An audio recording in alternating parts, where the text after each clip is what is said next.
हम जो इस कार्यक्रम से जुड़े जो लोग हैं वो इस कार्यक्रम स्थल पर मौजूद।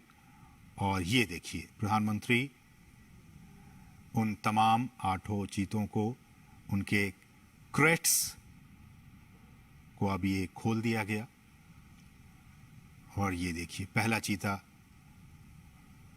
खुद फोटोग्राफी करते हुए। ये बहुत ज़्यादा ये महत्वपूर्ण पल। आप सोचिए, 70-75 साल हो गए हमारे देश में चीते विलुप्त हो गए थे, और उस विलुप्ति के बाद कई सालों तक बहुत विचार विमर्श के बाद कि आखिरकार फिर से हमारे जंगलों में कैसे चीतों की वापसी हो सके। ये देखिए, ये वही चीते, अब हमारे नामीबिया के ये चीते अब कूनो नेशनल पार्क में पहुंच चुके हैं। ये आसपास के वातावरण को देख रहे हैं, महसूस कर रहे हैं, क्योंकि एक बहुत ही अलग इन्हें एहसास हो रहा होगा नामीबिया के जंगलों से। अब ये सीधे भारत के जंगलों में कूनो नेशनल पार्क में अब ये पहुंच चुके हैं। प्रधानमंत्री इस बहुत ही महत्वपूर्ण क्षण का लुत्फ उठाते हुए और उन तस्वीरों को अपने कैमरे में कैद करते हुए, साथ में आपने देखा मध्य प्रदेश के मुख्यमंत्री शिवराज सिंह चौहान भी मौजूद थे। कुल 8 चीतों को हिंदुस्तान लाया गया है। जैसा कि हमने बताया कि इनमें 5 मादा चीता हैं और 3 नर चीता हैं।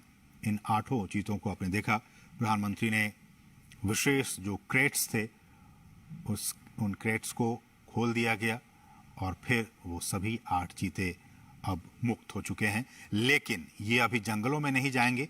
ये एक बहुत ही खास एरिया बनाया गया है।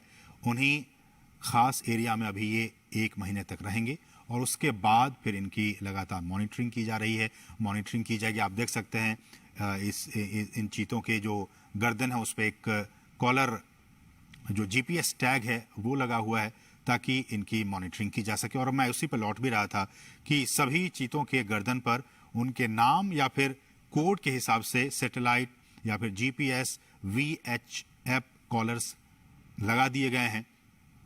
और इसी नेशनल पार्क में जो हम आपको दिखा रहे हैं, ये कूनो राष्ट्रीय उद्यान, कूनो नेशनल पार्क, इसमें एक डेटा डाउनलोड फैसिलिटी सेंटर बनाई गई है। और इस इक्विपमेंट को, रेडियो टेलीमेट्री इक्विपमेंट को खरीदने और फैसिलिटी बनाने की सारी प्रक्रिया 4 से 6 महीने में पूरी कर ली जाती है। और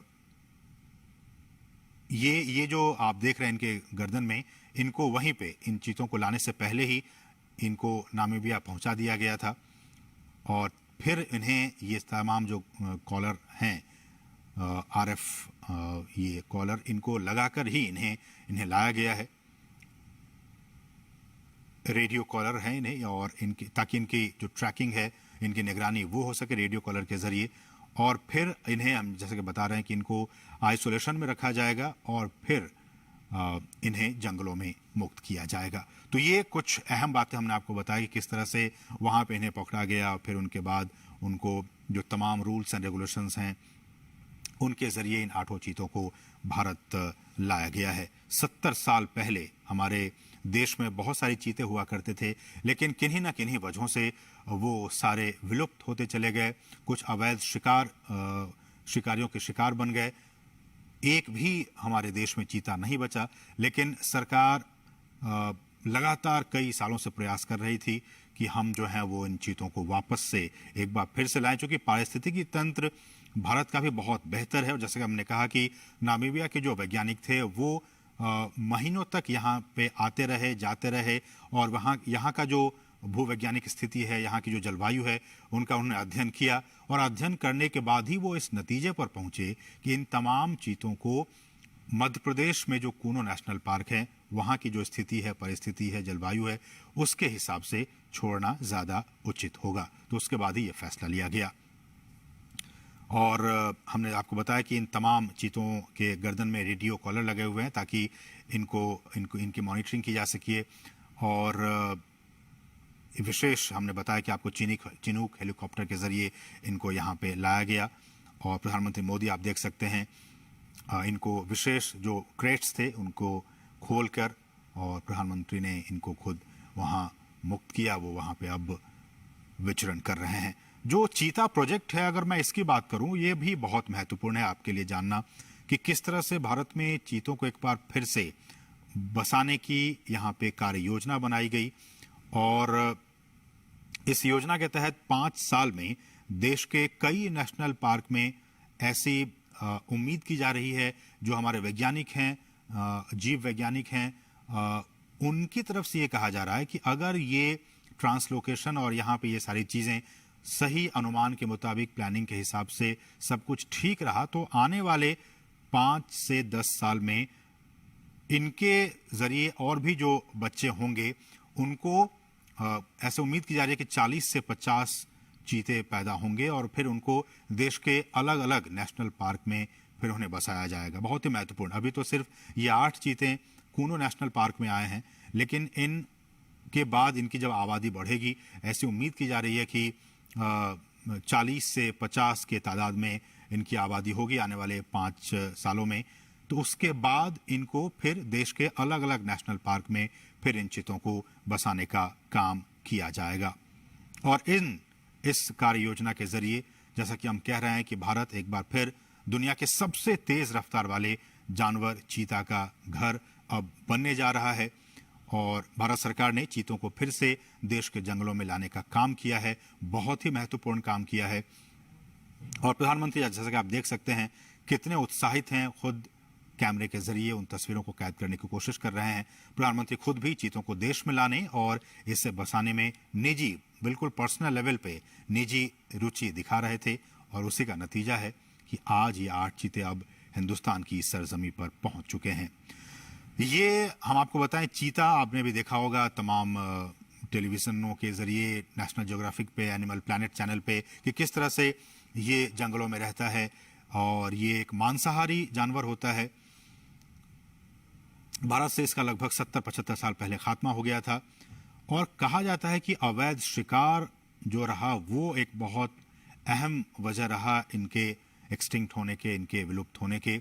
ज़्यादा शिकार, और ये भी कहा जाता है कि जो चीतों का जो नेचुरल हैबिटेट था, उनको भी काफ़ी नुकसान पहुंचा था, इसलिए धीरे धीरे विलुप्त हो गए। बहरहाल देश में चीतों को फिर से लाया गया है। और हमारे जो जंगल हैं, उनका जो इकोसिस्टम है, उनका जो पारिस्थितिकी तंत्र है, ये अब उनके लिए वरदान साबित हो सकता है।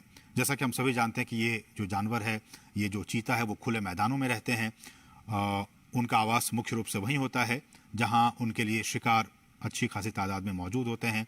घास के मैदान हो, झाड़ियां हो, खुले जंगल हो, अर्ध शुष्क वातावरण और थोड़ा सा ज़्यादा तापमान उनके लिए सही होता है।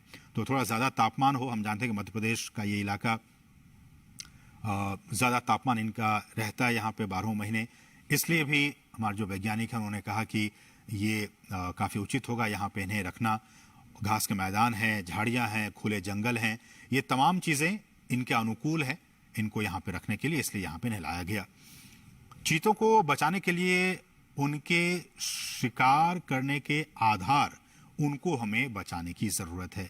उनके शिकार के आधार, करने के आधार को हमें बचाना होगा, जिसमें कुछ खतरे में पड़ी प्रजातियां भी शामिल हैं, बल्कि घास के मैदानों की जो दूसरी अन्य लुप्त प्राय प्रजातियां हैं और खुले वनों का जो इकोसिस्टम है, जो पारिस्थितिकी तंत्र है, उन्हें भी हमें बचाना होगा। जिस बेस पे हम वही कह रहे हैं कि जिस बेस पे, जिस आधार पे ये तमाम चीते यहाँ जिंदा रहेंगे, यहाँ रहेंगे, उस बेस को भी, उस आधार को भी हमें बचा कर रखना होगा। तभी तो ये उस इकोसिस्टम में आराम से रह पाएंगे। इसलिए भी हम बार बार ये कह रहे हैं और सरकार भी कह रही है कि उस सिस्टम को, उस बेस को हमें बचा कर रखना होगा। चीतों को वापस लाने से देश में खुले जो जंगल हैं, उनको बचाने के काम को भी अब काफ़ी मजबूती मिलेगी। और ये भी देखा गया कि बड़े जो मांसाहारी जानवरों में मानव जो इंटरेस्ट है, ह्यूमन इंटरेस्ट, मानव हितों के साथ संघर्ष चीतों में सबसे कम पाया जाता है।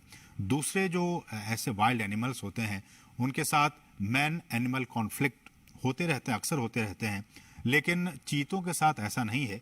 चीतों के साथ जो मैन एनिमल कॉन्फ्लिक्ट है, वो बाकी जो ऐसे एनिमल्स हैं, वाइल्ड एनिमल्स हैं, उनके मुकाबले काफ़ी कम ऑब्जर्व किया गया है, काफ़ी कम देखा गया है। वो सामान्यतया मनुष्यों के लिए खतरा नहीं होते हैं और जो बड़े पशु हैं उन पे भी वो सामान्यतया हमला नहीं करते हैं।